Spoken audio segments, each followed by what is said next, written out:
Today's reading begins in Leviticus, chapter 1, starting in verse 1.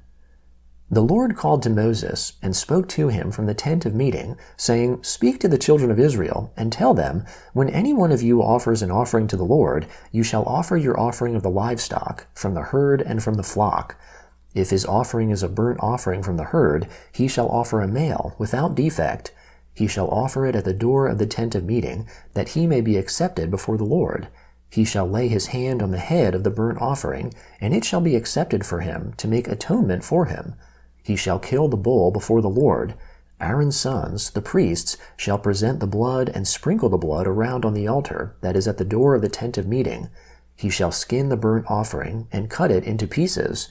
The sons of Aaron the priest shall put fire on the altar and lay wood in order on the fire. And Aaron's sons, the priests, shall lay the pieces, the head and the fat, in order on the wood that is on the fire, which is on the altar. But he shall wash its innards and its legs with water. The priest shall burn all of it on the altar for a burnt offering, an offering made by fire, of a pleasant aroma to the Lord. If his offering is from the flock, from the sheep or from the goats, for a burnt offering, he shall offer a male without defect. He shall kill it on the north side of the altar before the Lord. Aaron's sons, the priests, shall sprinkle its blood around on the altar. He shall cut it into its pieces, with its head and its fat. The priest shall lay them in order on the wood that is on the fire which is on the altar, but the innards and the legs he shall wash with water. The priest shall offer the whole, and burn it on the altar. It is a burnt offering, an offering made by fire, of a pleasant aroma to the Lord. If his offering to the Lord is a burnt offering of birds, then he shall offer his offering from turtle doves, or of young pigeons. The priest shall bring it to the altar, and wring off its head, and burn it on the altar, and its blood shall be drained out on the side of the altar, and he shall take away its crop and its feathers, and cast it beside the altar on the east part, in the place of the ashes. He shall tear it by its wings, but shall not divide it apart. The priest shall burn it on the altar, on the wood that is on the fire. It is a burnt offering, an offering made by fire, of a pleasant aroma to the Lord. When anyone offers an offering of a meal offering to the Lord, his offering shall be of fine flour.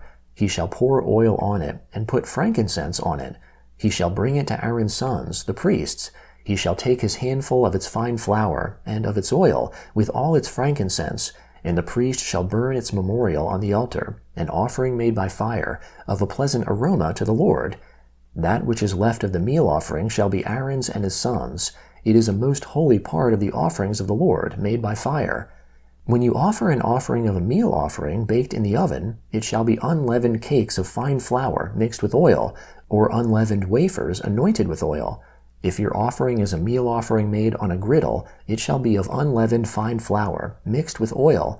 You shall cut it in pieces, and pour oil on it. It is a meal offering. If your offering is a meal offering of the pan, it shall be made of fine flour with oil. You shall bring the meal offering that is made of these things to the Lord. It shall be presented to the priest, and he shall bring it to the altar. The priest shall take from the meal offering its memorial, and shall burn it on the altar, an offering made by fire, of a pleasant aroma to the Lord. That which is left of the meal offering shall be Aaron's and his sons.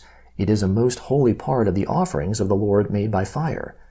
No meal offering which you shall offer to the Lord shall be made with yeast, for you shall burn no yeast, nor any honey, as an offering made by fire to the Lord. As an offering of first fruits you shall offer them to the Lord, but they shall not rise up as a pleasant aroma on the altar. Every offering of your meal offering you shall season with salt. You shall not allow the salt of the covenant of your God to be lacking from your meal offering. With all your offerings you shall offer salt. If you offer a meal offering of first fruits to the Lord, you shall offer for the meal offering of your first fruits fresh heads of grain, parched with fire and crushed. You shall put oil on it, and lay frankincense on it. It is a meal offering. The priest shall burn as its memorial part of its crushed grain and part of its oil, along with all its frankincense. It is an offering made by fire to the Lord. If his offering is a sacrifice of peace offerings, if he offers it from the herd, whether male or female, he shall offer it without defect before the Lord. He shall lay his hand on the head of his offering and kill it at the door of the tent of meeting. Aaron's sons, the priests, shall sprinkle the blood around on the altar. He shall offer of the sacrifice of peace offerings an offering made by fire to the Lord, the fat that covers the innards, and all the fat that is on the innards, and the 2 kidneys, and the fat that is on them, which is by the loins, and the cover on the liver, with the kidneys, he shall take away. Aaron's sons shall burn it on the altar on the burnt offering, which is on the wood that is on the fire. It is an offering made by fire, of a pleasant aroma to the Lord. If his offering for a sacrifice of peace offerings to the Lord is from the flock, either male or female, he shall offer it without defect. If he offers a lamb for his offering, then he shall offer it before the Lord, and he shall lay his head on the head of his offering, and kill it before the tent of meeting. Aaron's sons shall sprinkle its blood around on the altar. He shall offer from the sacrifice of peace offerings an offering made by fire to the Lord. Its fat, the entire tail fat, he shall take away close to the backbone, and the fat that covers the entrails, and all the fat that is on the entrails, and the 2 kidneys, and the fat that is on them, which is by the loins, and the cover on the liver, with the kidneys, he shall take away. The priest shall burn it on the altar. It is the food of the offering made by fire to the Lord. If his offering is a goat, then he shall offer it before the Lord. He shall lay his hand on its head, and kill it before the tent of meeting, and the sons of Aaron shall sprinkle its blood around on the altar. He shall offer from it as his offering, an offering made by fire to the Lord, the fat that covers the innards, and all the fat that is on the innards, and the 2 kidneys, and the fat that is on them, which is by the loins, and the cover on the liver, with the kidneys, he shall take away. The priest shall burn them on the altar. It is the food of the offering made by fire, for a pleasant aroma. All the fat is the Lord's. It shall be a perpetual statute throughout your generations in all your dwellings, that you shall eat neither fat nor blood. The Gospel of Mark, chapter 1, beginning in verse 29. Immediately, when they, that is, Jesus and his disciples, had come out of the synagogue, they came into the house of Simon and Andrew, with James and John.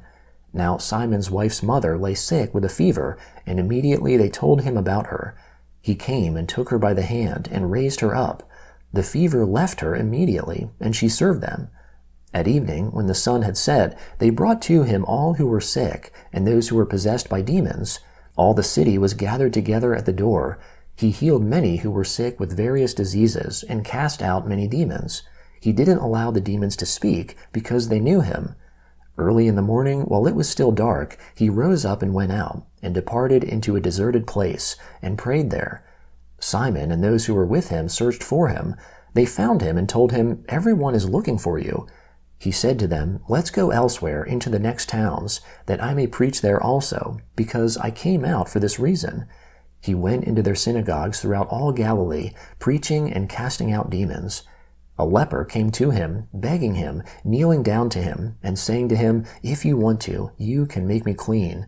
Being moved with compassion, he stretched out his hand and touched him, and said to him, "I want to, be made clean." When he had said this, immediately the leprosy departed from him, and he was made clean. He strictly warned him, and immediately sent him out, and said to him, "See that you say nothing to anybody, but go, show yourself to the priest, and offer for your cleansing the things which Moses commanded, for a testimony to them." But he went out, and began to proclaim it much, and to spread about the matter, so that Jesus could no more openly enter into a city, but was outside in desert places. People came to him from everywhere. When he entered again into Capernaum after some days, it was heard that he was at home. Immediately many were gathered together, so that there was no more room, not even around the door, and he spoke the word to them. 4 people came, carrying a paralytic to him. When they could not come near to him for the crowd, they removed the roof where he was. When they had broken it up, they let down the mat that the paralytic was lying on. Jesus, seeing their faith, said to the paralytic, "Son, your sins are forgiven you." But there were some of the scribes sitting there, and reasoning in their hearts, "Why does this man speak blasphemies like that? Who can forgive sins but God alone?" Immediately Jesus, perceiving in his spirit that they so reasoned within themselves, said to them, Why do you reason these things in your hearts? Which is easier, to tell the paralytic, Your sins are forgiven, or to say, Arise, and take up your bed and walk? But that you may know that the Son of Man has authority on earth to forgive sins, he said to the paralytic, I tell you, arise, take up your mat, and go to your house. He arose, and immediately took up the mat and went out in front of them all, so that they were all amazed and glorified God, saying, We never saw anything like this. Psalm 35, beginning in verse 17. Lord, how long will you look on? Rescue my soul from their destruction, my precious life from the lions. I will give you thanks in the great assembly. I will praise you amongst many people. Don't let those who are my enemies wrongfully rejoice over me, neither let those who hate me without a cause wink their eyes. For they don't speak peace, but they devise deceitful words against those who are quiet in the land. Yes, they open their mouth wide against me. They said, Aha, aha, our eye has seen it. You have seen it, Lord. Don't keep silent. Lord, don't be far from me. Wake up, rise up to defend me, my God. My Lord, contend for me. Vindicate me, Lord my God, according to your righteousness. Don't let them gloat over me. Don't let them say in their heart, Aha, that's the way we want it. Don't let them say, We have swallowed him up. Let them be disappointed and confounded together who rejoice at my calamity. Let them be clothed with shame and dishonor, who magnify themselves against me. Let those who favor my righteous cause shout for joy and be glad. Yes, let them say continually, May the Lord be magnified, who has pleasure in the prosperity of his servant. My tongue shall talk about your righteousness and about your praise all day long.